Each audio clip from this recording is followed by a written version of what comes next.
నమస్కారం తెలంగాణ 24 న్యూస్ కి స్వాగతం. మన తెలంగాణ మన వార్తలు. నేను సంధ్య. నగరంలో కురిసిన భారీ వర్షాల కారణంగా వరదలు రావడంతో కంటోన్మెంట్ నియోజకవర్గంలోని పలు ప్రాంతాలు పూర్తిగా దెబ్బతిన్నాయని వెంటనే రాష్ట్ర ప్రభుత్వం 100 కోట్ల రూపాయలు విడుదల చేసి కంటోన్మెంట్ నియోజకవర్గాన్ని ఆదుకోవాలని కంటోన్మెంట్ బోర్డు మాజీ ఉపాధ్యక్షుడు రామకృష్ణ డిమాండ్ చేశారు. బేగంపేటలోని ప్యాట్నీ నగర్ నాలాను కంటోన్మెంట్ మాజీ ఉపాధ్యక్షుడు రామకృష్ణతో పాటు జేఏసీ నాయకులు పాల్గొని పరిశీలించారు. కంటోన్మెంట్ కు రావాల్సిన 80 కోట్ల బకాయిలను కూడా త్వరితగతిన విడుదల చేయాలని కోరారు. త్వరలోనే తాను భాజపా తీర్థం పుచ్చుకోనున్నట్లు కూడా వెల్లడించారు. ఈ సందర్భంగా కంటోన్మెంట్ మాజీ ఉపాధ్యక్షుడు రామకృష్ణ మాట్లాడుతూ భారీ వర్షాల కారణంగా నాలాలు పొంగి పొర్లడంతో నాలా పరివాహక ప్రాంతాల్లో పూర్తిగా నీట మునిగి తీవ్ర ఆస్తి నష్టం కలిగిందని అన్నారు. కంటోన్మెంట్ ప్రాంతం విషయంలో రాష్ట్ర ప్రభుత్వ వైఖరి మార్చుకోవాలని, వివక్షపూరిత వైఖరి విడనాడాలని ఆయన సూచించారు.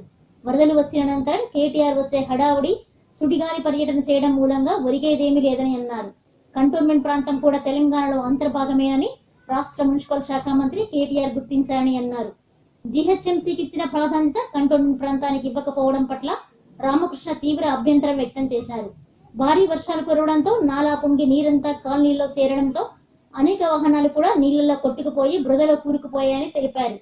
వర్షాలకు పూర్తిగా దెబ్బతిన్న కంటోన్మెంట్ ప్రాంతాన్ని ఆదుకోవాల్సిన బాధ్యత రాష్ట్ర ప్రభుత్వంపై ఉందని, అందుకోసం 100 కోట్ల రూపాయలను మంజూరు చేయాలని ఆయన డిమాండ్ చేశారు. కంటోన్మెంట్ ప్రాంతంలో నాలాపై ఉన్న అక్రమ నిర్మాణాలను కూడా కూల్చివేసే విధంగా చర్యలు తీసుకుంటామని అన్నారు. గతంలో కంటోన్మెంట్ బోర్డు తరపున విస్తరణ మరియు పునరుద్ధరణ పనుల గురించి అనేక నివేదికలు వచ్చినప్పటికీ ప్రభుత్వం నిధులు విడుదల చేయలేదని ఆయన అన్నారు. ఇప్పటికైనా వెంటనే నాలా పునరుద్ధరణ పనులు ప్రారంభించి వరద ముంపు ప్రాంతాల ప్రజలకు భయాన్ని తొలగించాలని ఆయన డిమాండ్ చేశారు. మనమందరం ఈ ప్యాట్నీ నాలా చూస్తున్నాము. దీంట్లో 2 భాగాలు చూసినాము. ఒకటి జిహెచ్ఎంసీ వైపు ఏదైతే అవుట్లెట్ ఉందో దాన్ని చూసినాము. మరి వాళ్ళకి ఇన్లెట్లకు వస్తుంది. మన ఏదైతే అవుట్లెట్ ఉందో ఈ 2 టెక్నాలజీ చూడండి. స్టేట్ గవర్నమెంట్ ఒక పక్షపాత ధోరణి దీంట్లో బయటపడుతుంది. మన సైడ్ ఏమో రూపాయి డెవలప్మెంట్ చేయలేదు. 1940లో ఏ విధంగా ఉండే అదే విధంగా ఉంది. రోజు రోజుకి నాలా ఎన్క్రోచ్మెంట్కి గురై తక్కువ అవుతా పోయింది. వాళ్ళ సైడ్ ఏమో మంచిగా బ్రాడ్ చేసి వైడ్ చేసుకున్నారు. మరి మేము అడుగుతున్నాం ఒకటే కేటీఆర్ గారిని, ఏదైతే మీరు ఈ మున్సిపల్ శాఖ మంత్రి వారు ఉన్నారో మరి ఇవన్నీ కూడా మీ పరిధిలోకి రావా? మేము తెలంగాణ పరిధిలో లేమా? మరి మీ ఉద్దేశం ఏముంది? మీరు ఏం ఖర్చు పెట్టినరు? నిన్న మీరు ఏదో వచ్చిండ్రు, టైం మెసేజ్ చేసిరు, 5 నిమిషాల కోసం వెళ్ళిపోయినరు. మా బోర్డు మెంబర్లు గోన్ సంచులు పట్టుకొని వచ్చి మీరేమో ఇస్తారేమో అని. మరి మీరు ఏమి ఇచ్చిరు ఏమి ఇవ్వని తెలియదు. ఇది మీ బాధ్యత, ఇది మీ బాండెడ్ డ్యూటీ. ఇది ఎందుకంటే ఆ రోడ్డు మీ ఆధ్వర్యంలో ఉంది. దాన్ని మీరు పర్మిషన్ ఇవ్వాలన్నా పోలీస్ డిపార్ట్మెంట్ మీ ఆధ్వర్యంలో ఉంది. మీరు ఆల్టర్నేట్ రోడ్ చూసి పర్మిషన్ ఇచ్చి రోడ్ బంద్ చేసి వెంటనే పనులు స్టార్ట్ చేయాలా. ఈ నాలను కూడా మోడర్నైజ్ చేసి అదేవిధంగా రిటర్నింగ్ వాల్ టోటల్గా ఈ నాలకి రిటర్నింగ్ వాల్ గతంలో 20 కోట్ల రూపాయల ఎస్టిమేషన్ మీకు ఇవ్వడం జరిగింది. ఇంతవరకు ముఖ్యమంత్రి గారు దీని మీద ఎటువంటి చర్య తీసుకోలేదు. గతంలో మేము ఇక్కడ స్థానిక ఎమ్మెల్యే గారు కానీ మా సిఓ గారు కానీ అందరం కలిసి 100 crores ప్రపోజల్స్ ఇచ్చినాం. దాంట్లో ఈ ప్యాట్నీ నాలా, మరి దీనికి క్రికెట్ నాలా, అదేవిధంగా రసూల్పురం నుంచి వచ్చి అనేక నాలను కలుపుకొని దాదాపు 20 కోట్ల ప్రపోజల్ ఇచ్చినాం. మీరు ఈరోజు ఏదో 6 కోట్లు ఇస్తా అంటే నడవదు. గతంలో ఎప్పుడో మీరు 8-9 crores పెట్టుకుని ఆల్రెడీ నాలాని మోడర్నైజ్ చేద్దాం అనుకున్నారు. కానీ మీరేమనుకున్నారు? కంటోన్మెంట్ ఇది మాకేం అవసరం అనుకున్నారు. అది తప్పు. మీరు తప్పకుండా మీకు చేయాలా, మీ బాధ్యత ఇది అని మేము గుర్తు చేస్తున్నాం. ఒకవేళ ఇదే పరిస్థితి అయితే రాబోయే కాలంలో మీరు ఎలక్షన్లో కానీ దేనికైనా కానీ మీ ప్రచారం ఇక్కడ కంటోన్మెంట్లో సాగనీయము. మీరు ఒక విషయం గుర్తు తెచ్చుకోవాలా, కేసీఆర్ గారు గౌరవనీయులు ముఖ్యమంత్రిని మన కంటోన్మెంట్ని అడాప్ట్ చేసుకుంటా అని కూడా అనడం జరిగింది. సభాపూర్వకంగా లక్షల మంది ముందు అన్నారు. మరి అదే మాట యావత్ తెలంగాణ బిలీవ్ చేస్తుంది. మరి ఆయన అన్న మాట మీద నిలబడతారో, ఆయన అన్న మాట ఆయనకి అలవాటు ప్రకారం మళ్ళీ తప్పుతారో దేవునికే తెలిసి. కంటోన్మెంట్లో ఏదైతే ఇటీవల 2 రోజులు తీవ్ర స్థాయిలో వానలు పడ్డాయో దాని విషయంలో జరిగిన నష్టం కోసము ఏ విధంగా అయితే వాటరు టోటల్ కాలనీలలో కానివ్వండి, బస్తీలలో కానివ్వండి, ఇళ్లలో కానివ్వండి ఎంత నష్టం చేసిందంటే ప్రజలు కోలుకోలేని పరిస్థితిలో ఉన్నారు. మరి ఈరోజు కంటోన్మెంట్కు ఉన్న లిమిటెడ్ రిసోర్సెస్ తోటి, అంటే కొంచెమే డబ్బులు ఉన్నాయి, కొంచెమే స్టాఫ్ ఉన్నారు, అవుట్ సోర్సింగ్ స్టాఫ్ ఎక్కువ లేరు, కొంతమంది ఉన్నారు. ఎక్కువ మందిని అవుట్ సోర్స్ చేసుకుంటే వాళ్ళకి జీతాలు ఇచ్చే పరిస్థితి కూడా లేదు. అటువంటి లిమిటెడ్ పరిస్థితిలో కూడా కంటోన్మెంట్ బోర్డ్ మా స్టాఫ్ మేము అందరం కూడా మ్యాక్సిమం సాయశక్తుల ప్రయత్నం చేసినాము. మా వంతు ఆల్మోస్ట్ డే అండ్ నైట్ పనిచేయడం జరిగింది. కానీ అందరికన్నా బాధాకరం విషయం ఏంటంటే స్టేట్ గవర్నమెంట్ ఎటువంటి సహకారం దొరకలేదు మాకు. ఇకపోతే ఇప్పుడే వాటర్ ఆల్మోస్ట్ అన్ని బస్తీల్లో తగ్గుముఖం పట్టింది. మళ్ళీ నాలాలు యథావిధంగా పోగుతున్నాయి, నార్మల్గా ఫ్లో అవుతున్నాయి. మరి ఈ పరిస్థితిలో కంటోన్మెంట్ తరఫు నుంచి వెళ్ళి ఒక స్పెషల్ శానిటేషన్ డ్రైవ్ స్టార్ట్ చేస్తాం. ఎందుకంటే ఎప్పుడైతే వానకు 2-3 రోజులు తడుసున్నాయో ప్రాంతాలన్నీ కూడా, చుట్టుముట్టు ప్రాంతాలన్నీ కూడా ఇవి కొంచెం హెల్త్ ఇష్యూస్ స్టార్ట్ అవుతాయి ఇక్కడి నుంచి. మరి దానికోసం ఒక స్పెషల్ శానిటేషన్ డ్రైవ్ పెట్టి బ్లీచింగ్ పౌడర్ కానివ్వండి, కెమికల్ ట్రీట్మెంట్ కానివ్వండి, మరి అదేవిధంగా మళ్ళీ ఒకసారి అన్ని విధాలుగా స్ప్రే చేసి మా ప్రజలకు అందరికి కూడా ఆరోగ్య రీతి అంటే హెల్త్ పాయింట్ ఆఫ్ వ్యూలో మంచిగా సార్ట్అవుట్ చేస్తాం. ఇక పోతే నెక్స్ట్ ఇదే స్పెషల్ డ్రైవ్లో మేము నాళాలు కూడా ఏవైతే ఎన్క్రోచ్మెంట్స్కు గురైనాయో ఇర్రెస్పెక్టివ్ పెద్దోళ్ళు చిన్నోళ్ళు చూడకుండా తప్పకుండా ప్రతి ఒక్క నాళ మీద ఎంక్రోచ్మెంట్ తీసేయడానికి పూర్తిగా ప్రయత్నం చేస్తాం. దానికోసం కూడా ఒక స్పెషల్ డ్రైవ్ పెట్టుకుంటాం. ఇకపోతే అంచనాలు వేస్తున్నాం. దాదాపు 80 నుంచి 100 కోట్ల నష్టమైంది కంటోన్మెంట్కి ఈరోజు. 80 crores నుంచి 100 crores దాకా నష్టమైంది. ఇల్లు కానివ్వండి, ఫుడ్ గ్రెయిన్స్ ఎవరైతే ఇంట్లో వంట సామాన్లు కానివ్వండి, తిండి సామాన్లు కానీ పెట్టుకుంటారో అవి, అదేవిధంగా బట్టలు, డబ్బులు, కొంతమంది పిల్లలకి సర్టిఫికేట్స్, అన్ని విధాలుగా నష్టమైనవి. మరి ఈ నష్టం గురించి ఏ విధంగా చేసుకోవాలా? కంటోన్మెంట్ చాలా తీవ్రమైన ఇబ్బందులలో ఉంది. చాలా మంది 2 వీలర్స్, 4 వీలర్స్, ఆటోలు, ట్రాలీలు అన్నీ కూడా కొట్టుకోవడం జరిగింది, లేకపోతే నీటిలో మునిగిపోవడం జరిగింది. మరి ఈ అన్ని అంచనాలు వేసుకుంటే దాదాపు 100 కోట్ల దాకా ఎస్టిమేషన్ ఉంది మాది అప్రాక్సిమేట్గా.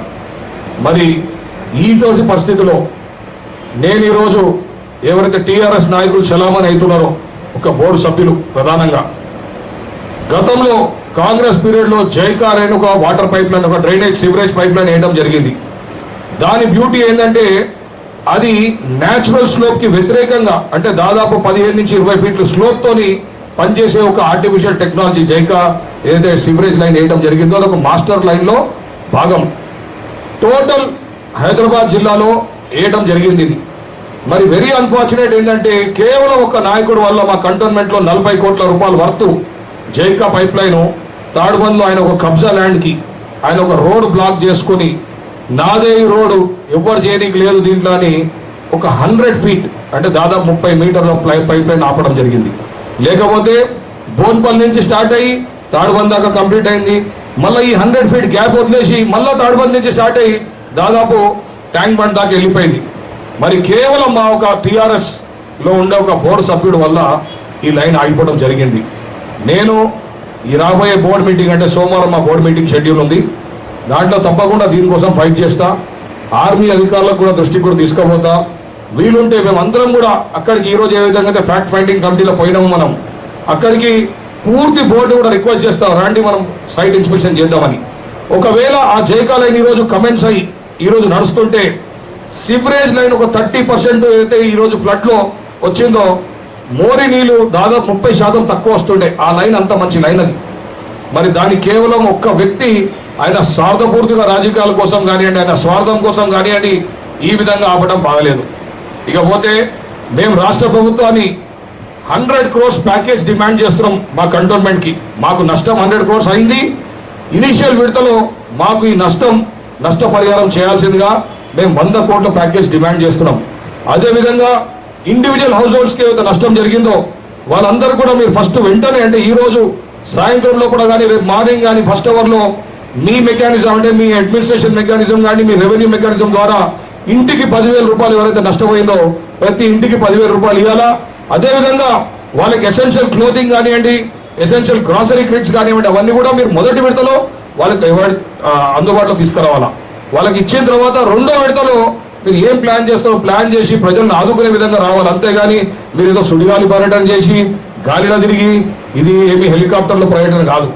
మీరు భూమి మీద ఉండాలా, మీరు సంబంధిత మంత్రివర్యులు మీరు వచ్చి అక్కడ డిఫరెన్స్ కావాలా. అంటే మీరు వస్తే అక్కడ ఏదో ఒక రియాలిటీలో వర్క్ జరగాలి. అంతేగాని ఏదో మా కంటిన్యూటీ చూడడానికి కోసం అందరూ పేపర్ వాళ్ళు రాస్తున్నారు కాబట్టి మేము వస్తలేము ఇక్కడ తిరుగుతలేమని మీరు జస్ట్ సుడిగాల పర్యటన చేయడం మంచి పద్ధతి కాదు. మీరు తప్పకుండా వచ్చినందుకు మా కంటోన్మెంట్ బెనిఫిట్ చేయండి. ఇకపోతే ఈరోజు ఈ పరిస్థితి చూసి మీరు కనీసం మా 80 కోట్లు ఏదైతే మాకు రావాలో అది ఫుల్ అండ్ ఫైనల్ పేమెంట్ ఈ రోజు రేపు మీరు సెటిల్మెంట్ చేయాలి. ఎందుకంటే మీరు ఇన్స్టాల్మెంట్ అని గతంలో ఆల్మోస్ట్ ఒక 4 months డిఫాల్ట్ అయిపోయారు. మీరు 2 సిన్సియర్ మంత్రుల వర్గులు ఇద్దరు కూర్చొని కూడా ఒక జెంటిల్మెన్ అగ్రిమెంట్ వచ్చిన తర్వాత కూడా దాన్ని కూడా బ్రేక్ చేయడం జరిగింది. ఆ ఇద్దరు మంత్రులకు విలువ లేకుండా రాష్ట్ర ప్రభుత్వం బిహేవ్ చేస్తుంది. ఆ ఇద్దరు మంత్రులు ఏదో వాళ్ళు ఇష్టం వచ్చినట్టు చెప్పినట్టు అనుకుంటున్నారు మీరు. కానీ మీ మంత్రులు ఇచ్చిన హామీ నిలబెట్టుకోవటం, దాన్ని హానర్ చేయటం మీ యొక్క బాధ్యత. మరి అటువంటి పని కూడా మీరు చేయలేకపోతే చాలా బాధాకరమైన విషయం. దయచేసి మీరు ఏం చేసినా చేయకపోయినా ఫస్ట్ మా 80 కోట్లు మా సొమ్ము మాకు రిలీజ్ చేస్తే మేము మా బడ్జెట్ ప్లానింగ్ చేసుకుంటాము. ఏ వాడికి ఎంత పెట్టాలి, ఈ రోజు ఏవైతే ఈ వానల వల్ల విక్టిమ్స్ ఉన్నారో వాళ్ళకి ఏం చేయాలి, నాలాలు ఏ విధంగా రీకన్స్ట్రక్ట్ చేయాలా, రిటైనింగ్ వాళ్ళు ఏ విధంగా కట్టుకోవాలా, ఇవన్నిటి కూడా మేము ఫైనాన్షియల్ ప్లానింగ్ చేసుకుంటాము, చేసుకొని ముందుకు పోతాం. బాధాకరం విషయం, ప్యాట్నీ నాలలో జిహెచ్ఎంసీ సైడ్ ఏదైతే మా అవుట్లెట్ ఉందో వాళ్ళకి ఇన్లెట్ కింద వస్తుందో దాన్ని మోడర్నైజ్ చేసారు. ఏవైతే ప్యాట్నీ సైడ్ మా కంటోన్మెంట్ సైడ్ ఉందో దాన్ని ఏదో విధంగా అయితే 1940 జమానాలో ఉండేనో దాన్ని అట్లాగే ఉంచేసారు. మా దగ్గర ఫ్లో లేదు, దానివల్ల మా కంటోన్మెంట్లో ఇంకొక 20% వాటర్ బ్యాక్ వెళ్ళడం జరిగింది. మరి అదేవిధంగా ఇల్లు ఎక్కువ మునిగిపోవడం జరిగింది. దాదాపు 1-2 ఫీట్ హైట్ డిఫరెన్స్ వచ్చింది దీనివల్ల. మరి వాళ్ళు ఈ విధంగా పార్షియల్గా బిహేవ్ చేయడం చాలా బాధాకరం. ఎందుకంటే ఏ గవర్నమెంట్ చేసినా అందరి కోసం చేయాలి. ఇది ఒక ఇన్ఫ్రాస్ట్రక్చర్ డెవలప్మెంట్, అంతేగాని హైదరాబాద్ చుట్టుముట్టు చేసి నడిమధ్యలో బ్లాక్ స్పాట్లుగా మీరు కంటోన్మెంట్ వదిలేస్తే మీరు ఎప్పుడు తెలంగాణ డెవలప్ అయిందని చెప్పలేరు. ఇన్ఫాక్ట్ తెలంగాణలో మా లిమిటెడ్ రిసోర్సెస్లో cantonment is the first constituency. మేము ప్రతి ఇంటింటికి వాటర్ ప్రొవైడ్ చేసినాం. మీరు అంటనే ఉన్నారు 5 years నుంచి 6 years 6th 7th year, కానీ మేము ఆల్రెడీ మా లిమిటెడ్ రిసోర్సెస్లో కూడా కనెక్షన్స్ ఇచ్చినాం. మీరు వాటర్ ఇస్తే మేము ఇంటింటికి ఆల్టర్నేటివ్ చేయగలుగుతాం. కానీ నల్లలు ఉన్నాయి కానీ నీళ్ళు లేవు ఇప్పుడు మా దగ్గర. కాబట్టి మీరు మా కంటోన్మెంట్ని అన్ని విధాలుగా కార్నర్ చేస్తున్నారు. డెఫినెట్గా ఇది ఒక బ్లాక్ స్పాట్ కింద ఉంటుంది. ఇది తెలంగాణ ఇమేజ్ మీద రిఫ్లెక్ట్ అవుతుంది. వాళ్ళు తెలుసుకోవాలనే విషయం ఇది. సోమవారం దాంట్లో మాకు కూడా అంటే ఫ్లడ్ రిలీఫ్ ఫండ్ కింద ఏదైతే మాకు మొన్న వారాల నుంచి ఇబ్బందులు అయినాయో దానికి కూడా ఒక సపరేట్ ప్రతిపాదన తయారు చేసి మా బడ్జెట్ ఎస్టిమేషన్ తయారు చేస్తాం. ఎంతైతే మాకు లాస్ అయిందో దాన్ని ప్రొజెక్ట్ చేసుకొని సెంట్రల్ గవర్నమెంట్ కూడా రాస్తాము. మీరు కూడా మాకు ఫండ్స్ ఇవ్వండి. అదేవిధంగా స్టేట్ గవర్నమెంట్ కూడా రాస్తాం. మా డిమాండ్ తప్పకుండా రావాలి. ఎందుకంటే సెంట్రల్ గవర్నమెంట్ పాలసీ చేసింది ఏ లోకల్ బాడీస్కి ఇవ్వాలన్నా కూడా స్టేట్ గవర్నమెంట్ త్రూ రూట్ చేస్తుంది. మరి వెరీ అన్ఫార్చునేట్ ఏంటంటే తెలంగాణ స్టేట్ గవర్నమెంట్ మమ్మల్ని విస్మరిస్తుంది, మమ్మల్ని లెక్కలో పెడతలేదు. ఇది చాలా బాధాకరం. ఏ సెంట్రల్ గవర్నమెంట్ పాలసీ మీకు అడాప్ట్ అయినా, మీకు ఇంప్లిమెంట్ అయినా మీరు దాంట్లో కంటోన్మెంట్ ఒక భాగస్వామ్యం చేసుకోవాలా. మీరు బై రూల్ బై డిఫాల్ట్ మీరు మమ్మల్ని దాంట్లో ఇంక్లూడ్ చేయాలా. అదేవిధంగా నేషనల్ డిజాస్టర్ మేనేజ్మెంట్ ఉంది, దాంట్లో ఒక స్పెషల్ వింగ్ మా కంటోన్మెంట్లో కూడా పెట్టాలా. అంతేగాని నేషనల్ డిజాస్టర్ మేనేజ్మెంట్ మీ సొంతం కాదు. ఎక్కడైతే ప్రకృతి వైఫల్యం జరుగుతుందో లేకపోతే ఇది ఇట్లాంటి ఒక పరిస్థితి వస్తుందో అక్కడ మీరు డిఫరెన్షియేట్ చేయలేరు. ఇది కంటోన్మెంట్ బార్డరా, ఇది జిహెచ్ఎంసీ బార్డరా, ఇది మా తెలంగాణ బార్డరా, ఈ విధంగా చూసుకొని మీరు డిఫరెన్స్ చేయడం చాలా బాధాకరం. మీరు తప్పకుండా national disaster management NDRF wing కూడా ఒకటి మా దగ్గర కూడా ఓపెన్ చేయాలా. అది మాకు కూడా ఆన్ కాల్ అందుబాటులో ఉండాలా, మా ప్రజలకు కూడా అది పనిచేయాలా. మరి మా ఈ అన్ని డిమాండ్స్ తక్షణం మీకు 100 కోట్లు రిలీజ్ చేసి మమ్మల్ని ఆదుకోవాలి. ఏది ఫ్లడ్ రిలీఫ్ కోసం. అదేవిధంగా మా 80 కోట్లు మాకు ఇచ్చి మేము ముందుకు పోవడానికి డెవలప్మెంట్ చేసుకోవడానికి మీరు మాకు సహకరించాలా. లేకపోతే తప్పకుండా మేము దీని మీద లీగల్ చర్యలు తీసుకుంటాం. రాబోయే బోర్డు మీటింగ్లో దాని మీద కూడా స్పెషల్ డిస్కషన్ ఉంటుంది. తప్పకుండా you will face the consequences. కాబట్టి దయచేసి you realize your role and start paying us our legal legitimate dues. 40 కోట్లు పెట్టి జయకాలైన్ వేయడం జరిగింది.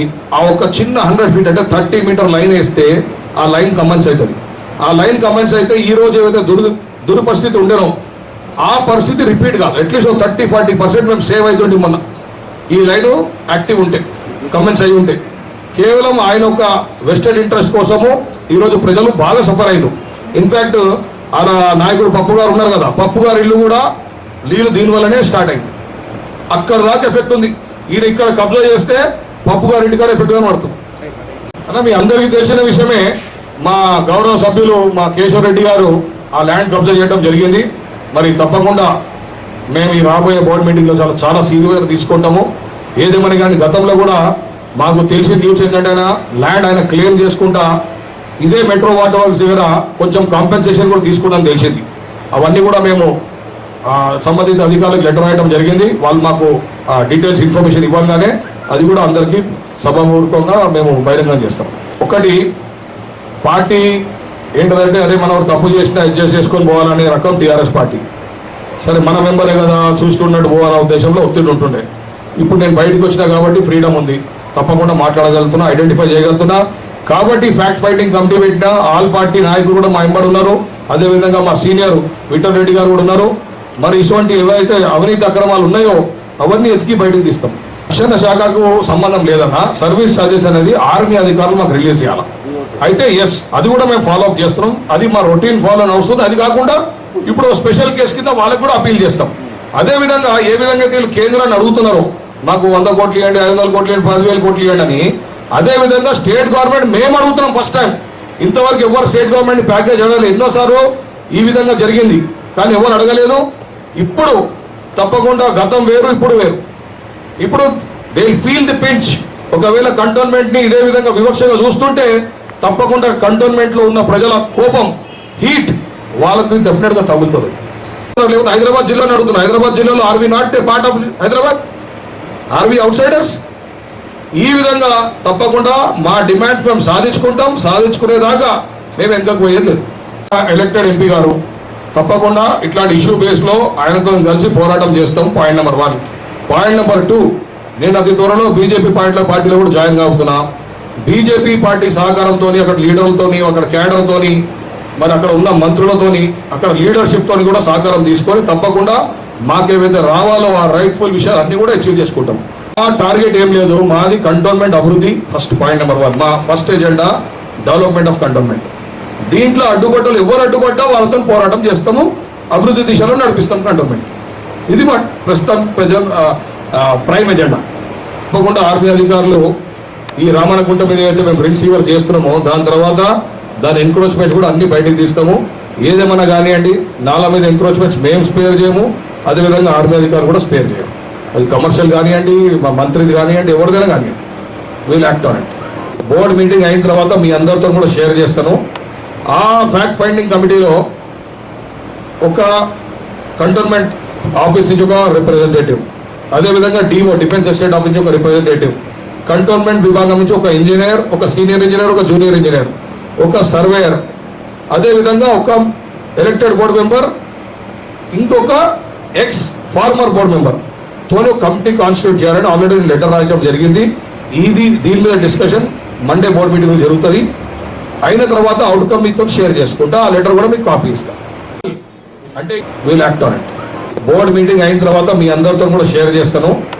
ఆ ఫ్యాక్ట్ ఫైండింగ్ కమిటీలో ఒక కంటోన్మెంట్ ఆఫీస్ నుంచి ఒక రిప్రజెంటేటివ్, అదేవిధంగా డిఓ డిఫెన్స్ ఎస్టేట్ ఆఫీస్ నుంచి ఒక రిప్రజెంటేటివ్, కంటోన్మెంట్ విభాగం నుంచి ఒక ఇంజనీర్, ఒక సీనియర్ ఇంజనీర్, ఒక జూనియర్ ఇంజనీర్, ఒక సర్వేయర్, అదేవిధంగా ఒక ఎలక్టెడ్ బోర్డు మెంబర్, ఇంకొక ఎక్స్ ఫార్మర్ బోర్డు మెంబర్ తోనే కమిటీ కాన్స్టిట్యూట్ చేయాలని ఆల్రెడీ లెటర్ రాయడం జరిగింది. దీని మీద డిస్కషన్ మండే బోర్డు మీటింగ్ జరుగుతుంది. అయిన తర్వాత అవుట్కమ్ మీతో షేర్ చేసుకుంటా. ఆ లెటర్ కూడా మీకు కాపీ ఇస్తాం. అంటే ఇంకా మంచి న్యాయమైన పద్ధతిలో మా పోరాటం చేస్తున్నాము.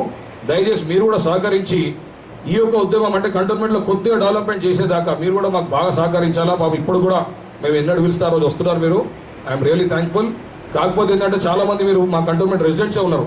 కాబట్టి ఓవరాల్ గా మనం కంటోన్మెంట్ ఒక యూనిట్ లాగా అనుకుని దీనికి అభివృద్ధి కోసం అందరం కృషి చేద్దాం.